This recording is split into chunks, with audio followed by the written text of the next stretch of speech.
Suamiku Om Tentara. S3. Bab 127. Perwira menggeleng. Saya netral, Melody. Saya nggak ada di sana saat kejadian, jadi saya pun nggak bisa menilai kebenarannya. Melody menunduk. Dadanya sesak luar biasa mendengar jawaban tersebut. Padahal sudah ada bekas cekikan di leher Melody, tetapi perwira tidak mau membelanya. 14. Saya berangkat kerja dulu, ucap perwira. Melody diam saja dan membiarkan perwira pergi. Beberapa saat setelah perwira pergi, tangis Melody langsung pecah. Lah meremas dadanya sendiri sambil sesenggukan. Hatinya sakit luar biasa. Ibu nggak percaya sama aku, Om Perwira pun nggak percaya. Aku nggak punya tempat dimanapun. Buat apa juga aku bertahan di sini? Batin Melody putus asa. 15. Sylvia mengurung diri di kamarnya. Ia masih stres dengan semua yang ia alami.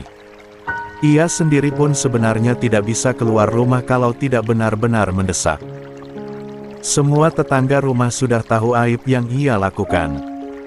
Tidak sekali atau dua kali keluarganya digunjingkan oleh mereka gara-gara Sylvia. Bahkan, ibunya yang dulu langganan belanja sayur di toko tetangga tak jauh dari rumah sampai memilih belanja ke pasar atau ke toko lain yang lebih jauh hanya untuk menghindar dari tetangga. Apa yang Sylvia lakukan benar-benar berdampak besar pada kehidupan keluarganya. Tidak hanya ia yang rugi dan malu, tetapi utamanya justru kedua orang tua Sylvia. Sylvia tidak tahu harus melakukan apa sekarang. Mau kembali ke masyarakat juga rasanya tak mungkin. Masyarakat paling benci dengan kasus perselingkuhan. Apalagi posisi Sylvia jelas-jelas menjadi simpanan seorang suami yang istrinya sedang sakit. Karirnya pun juga sudah hancur. Di tengah kekalutan itu, Sylvia mencoba menghubungi Arhan. Ia banyak sekali mengirim pesan kepada Arhan, menelepon, tetapi semuanya tak ada hasil. Sylvia bahkan sempat membuat akun sosial media lagi untuk menghubungi Arhan melalui Instagram pria itu, tetapi hasilnya sama saja. Malahan sehari setelah Sylvia mengirim direct message, akun Arhan langsung dinonaktifkan. Dia beneran gak akan jawab teleponku ya? Masa sekali aja gak ngehubungin balik sih, keluh Sylvia. Lah jadi berpikir seberapa berkuasa sebenarnya Mila itu sampai Arhan sulit untuk menceraikannya. Sylvia mengembuskan napas kasar. Dengan Arhan, ia kalah oleh Mila. Dengan perwira, ada Melody sebagai penghalang. Lantas ia harus apa sekarang? Ah, sial, umpat Sylvia kesal. Kalau gini kesannya aku jadi kayak mengharapkan Arhan terus. Harusnya aku nggak usah ngehubungi dia seterusnya. Lagian, yang bikin aku bertahan sama ia juga udah nggak ada. Di tengah kekalutan itu, ibunya Sylvia mengetuk pintu kamar dan izin masuk. Sylvia langsung menyembunyikan ponselnya dan memasang wajah lemas seperti sebelumnya. "Sel, makan dulu yuk. Ibu udah masak makanan kesukaan kamu itu," ajak ibunya. Sylvia tersenyum tipis kemudian menggeleng. "Sylvia lagi nggak nafsu makan, Bu. Ibu makan aja sama ayah. Tapi kamu tetap harus makan, Sel. Meskipun nggak nafsu harus dipaksa, nanti kamu sakit." Sylvia bersikeras tetap menggeleng. "Enggak usah." Ibunya menghela napas panjang. "Ya udah, kalau kamu nggak mau makan bareng, abis ini ibu antar makanannya ke sini aja ya." Sylvia pasrah dan menjawab, "Terserah ibu aja." Sementara itu di kediaman Mila dan Arhan. Selama beberapa waktu terakhir, Arhan merasa frustrasi. Setelah Mila membeberkan semua bukti-bukti yang ada sampai viral, kedua orang tuanya dan orang tua Mila menghardiknya habis-habisan. Kedua orang tuanya kurang berkuasa kalau dibandingkan dengan orang tua Mila, jadi jelas saja apa yang Arhan lakukan membuat situasi menjadi kacau. Ada banyak ancaman dari keluarganya dan 16. Keluarga Mila yang ia dapatkan. Kalau ia tidak bisa memperbaiki kesalahannya dan tak ada kata maaf dari Mila, maka Arhan akan menerima akibatnya. Arhan kepikiran dengan Sylvia, lebih tepatnya dengan anak yang dikandung oleh wanita itu. Ia sama sekali tidak tahu bagaimana kabar Sylvia setelah berita perselingkuhan mereka menyebar. Saat ini, ia mondar-mandir di kamarnya dengan perasaan kalut. Nomor Sylvia sudah lenyap dari ponselnya sehingga ia tidak bisa berkontak dengan wanita itu. Tiba-tiba, Mila masuk dan melihat kondisi Arhan. Ia menyeringai tipis kemudian menyindir, "Masih mikirin Sylvia, Mas?" Arhan meneguk ludahnya dengan susah payah. "Mila, aku secinta itu kamu sama selingkuhanmu." Bukan begitu, Mila. Aku hanya apa? Haha, kasihan banget kamu Mas, nggak bisa ketemu sama pujaan hati kamu itu, ejek Mila. Arhan menghela napas panjang. "Mil, apa kamu sebenci itu sama aku? Kalau memang kamu benci banget sama aku, kenapa kamu nggak menggugat cerai padaku aja? Aku juga udah mengkhianati kamu." Mila menyilangkan kedua lengannya di depan dada. "Enak di kamu sih kalau kayak gitu." Arhan mengernyit. "Apa maksud kamu? Kalau aku ceraikan kamu, nggak lama juga kamu bakal menikah sama selingkuhan kamu itu.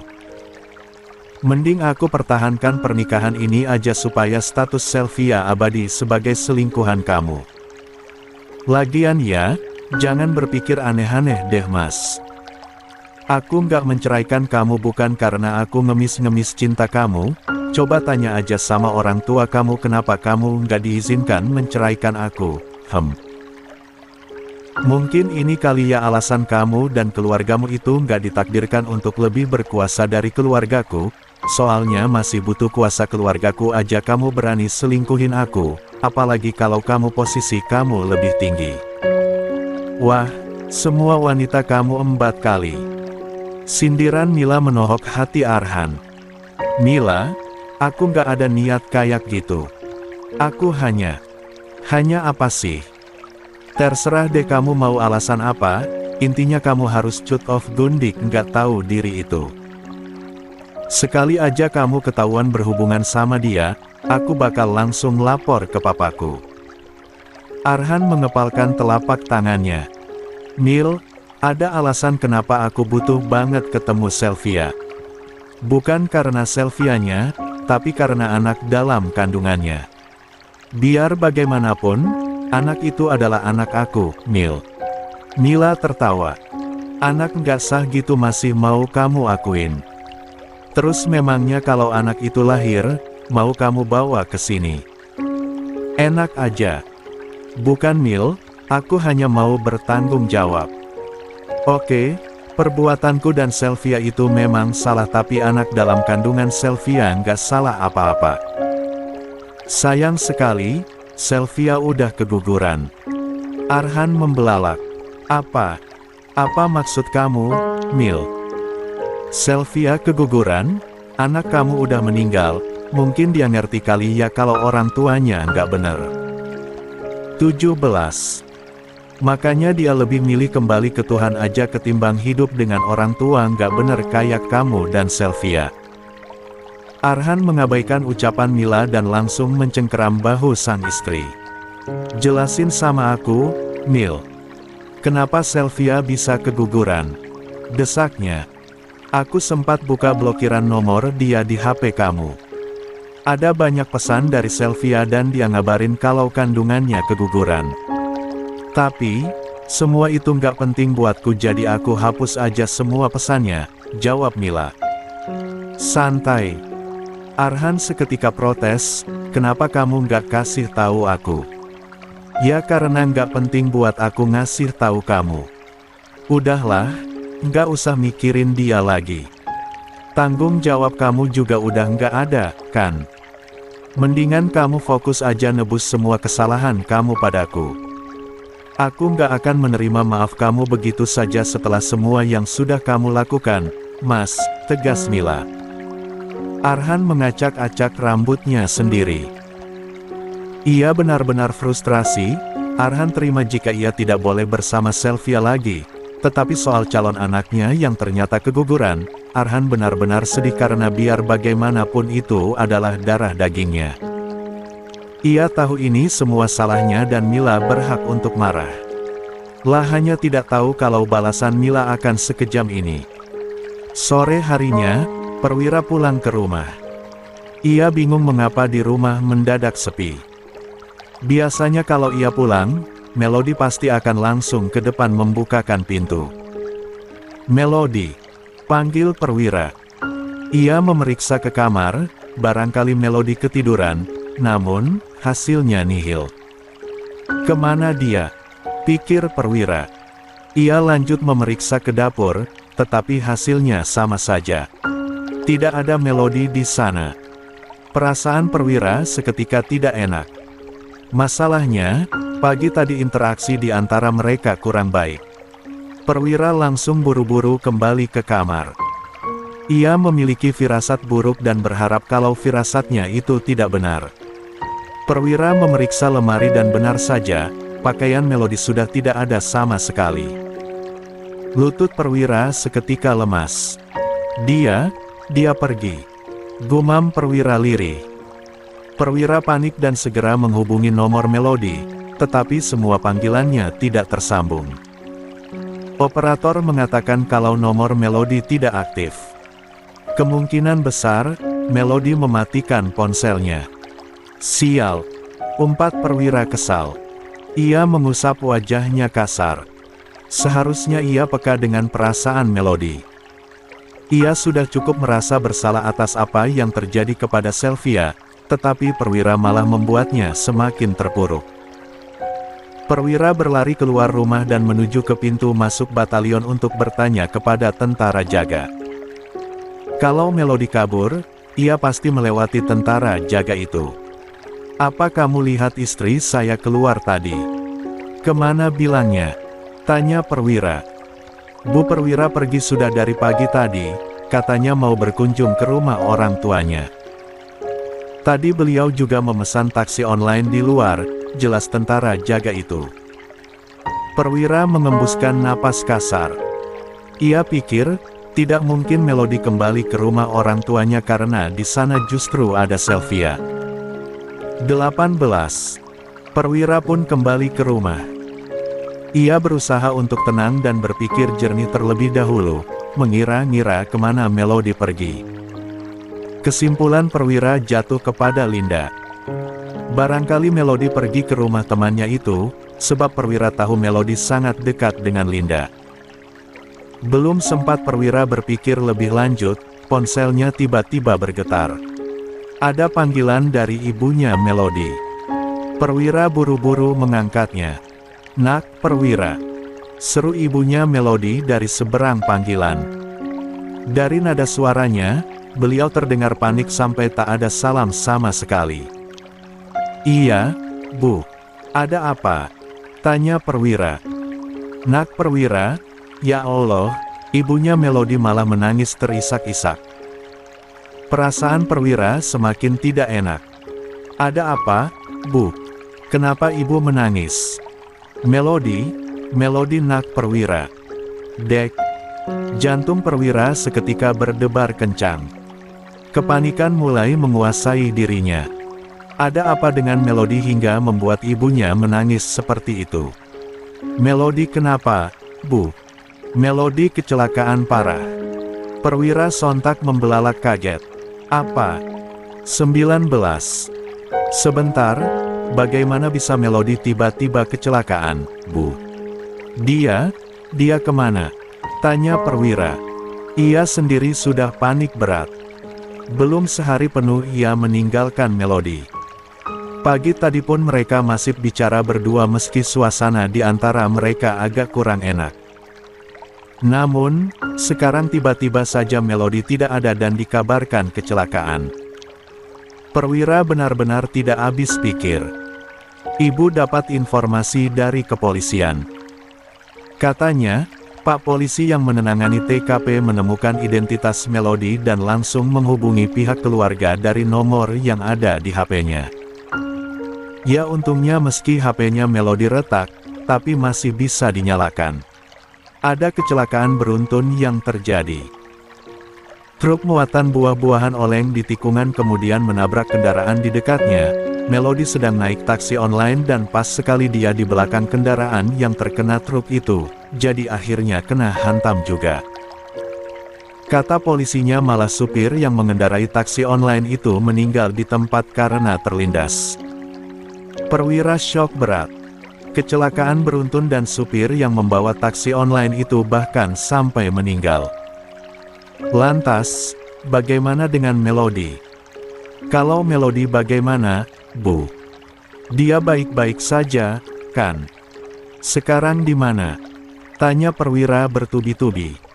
Ia panik luar biasa sampai kepalanya terasa agak pening. Kata Pak polisi semua korban kecelakaan itu dibawa ke rumah sakit Citra Medika. Untuk keadaan Melody ibu juga belum tahu, nak perwira.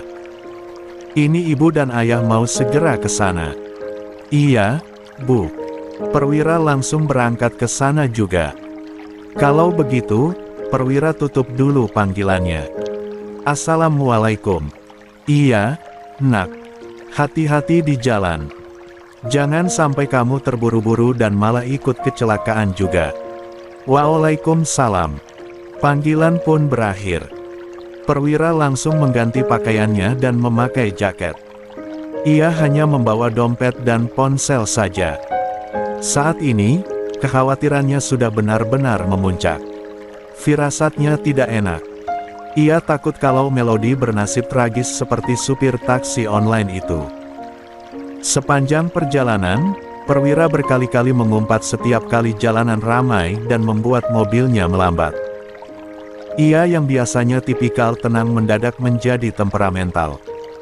Berkali-kali ia menekan klakson hingga beberapa pengemudi lain mengumpatinya karena terganggu.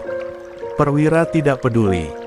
Saat ini prioritasnya adalah sampai ke rumah sakit secepat yang ia bisa. Ia harus melihat dengan mata dan kepalanya sendiri bagaimana kondisi Melody. Begitu sampai di rumah sakit, suasana lumayan ramai. Ada beberapa keluarga yang berada di rumah sakit itu, menangis dan berpelukan satu sama lain. Kemungkinan mereka keluarga dari korban tabrakan beruntun dari kendaraan lainnya. Perwira segera menuju ke resepsionis. Keringat bercucuran di wajahnya, efek panik dan juga bergerak cepat. Terus-menerus. Di mana pasien atas nama Melody? Tanya perwira. Si bagian resepsionis kelihatan sibuk karena baru saja beberapa pasien kecelakaan masuk. Berhubung perwira 20 sendiri juga panik, ia akhirnya refleks membentak-bentak resepsionis itu. Di mana pasien atas nama Melody? Kalian dengar nggak sih? Salah satu dari mereka berusaha menengahi. Mohon tenang, Pak. Kami pihak rumah sakit juga sibuk. Mohon kooperatif agar kita semua sama-sama tidak ada yang dirugikan. Perwira mengepalkan telapak tangannya kuat-kuat. Ia tahu kalau ia salah, tetapi tetap saja rasa paniknya jauh lebih menguasai sehingga akal sehat perwira jadi agak terganggu. Apa pasien kecelakaan yang baru masuk ke rumah sakit, Pak? Si resepsionis yang lain menyahut. Perwira mengangguk. Iya. Saat ini semua pasien kecelakaan yang baru masuk sedang ditangani di IGD, Anda bisa ke sana dan menunggu di luar. Perwira langsung berlari pergi menuju ke IGD. Di depan IGD, rupanya ayah dan ibunya Melody sudah datang duluan. Ada Sylvia juga di sana. Ibunya Melody menangis dalam pelukan sang suami, sementara Sylvia yang memakai jaket dan masker tampak diam saja. Ayah, Ibu, bagaimana kondisi Melody? Tanya perwira. Ibunya Melody langsung memeluk perwira dan menepuk-nepuk punggung menantunya itu. Dokter masih belum keluar, nak perwira. Ibu benar-benar khawatir. Melody sebenarnya mau kemana? Kenapa dia pergi sendirian? Dari keterangan polisi, mereka menemukan tas besar milik Melody berisi banyak pakaian. Perwira langsung membisu. Ia bingung harus menjawab apa. Melody, dia. Tiba-tiba, dokter di IGD keluar. Semua perhatian langsung teralihkan kepada dokter itu. Keluarga pasien atas nama Melody. Panggil sang dokter. Orang tua Melody, Perwira, dan Sylvia langsung mendekat. Bagaimana keadaan anak kami, dok? Tanya ayahnya Melody.